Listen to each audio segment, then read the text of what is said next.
आप सुन रहे हैं एजी एंटरटेनमेंट की धमाकेदार प्रस्तुति। डीजे कंचन राज, हाजीपुर वैशाली।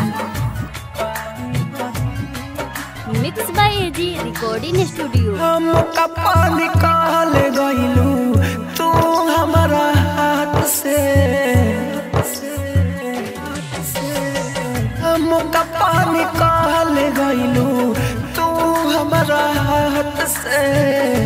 पानी गरीब तब मारे लोग लात से, पानी गरीब तब मारे लोग लात से।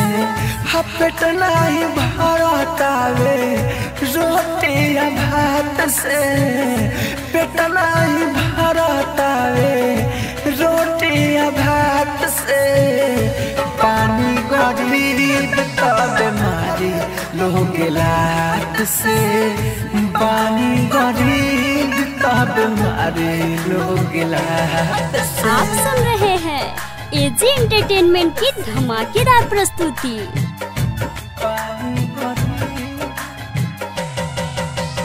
Music by DJ Kanchan Raj, Hajipur Vaishali.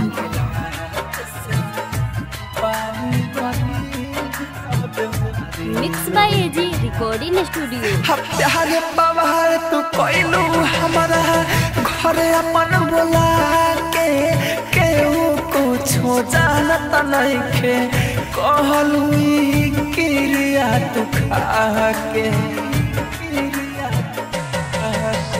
प्यार पवार तू कोइलू हमारा घर अपन बोला के, केहू कुछो जानत नइखे कहलू क्रिया तू खा के। काहे खाते दिलाई दू खा देलू घात से, काहे खाते दिलाई दू खा देलू घात से। पानी गरीब तब मारे लोग लात से, पानी गरीब तब मारे लोग लात से।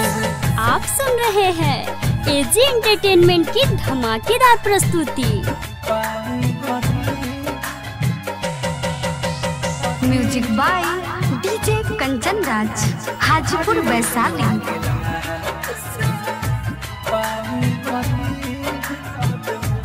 Mix by AG recording studio. Rahul Raja ढाली के कबहू समझलू न पीर के, अब कैसे भरोसा करबू दिखाई का छतिया के चीज के। राहुल राजा ढाली के कबहू समझलू न पीर के, अब कैसे भरोसा करबू देखा दी का छतिया के चीज के। हाय अमित भरोसा उठल लड़की के जात से, अमित भरोसा उठल लड़की के जात से। पानी गरीब तब मारे लोग लात से, पानी गरीब तब मारे लोग लात से। रोशनपुर सपहा।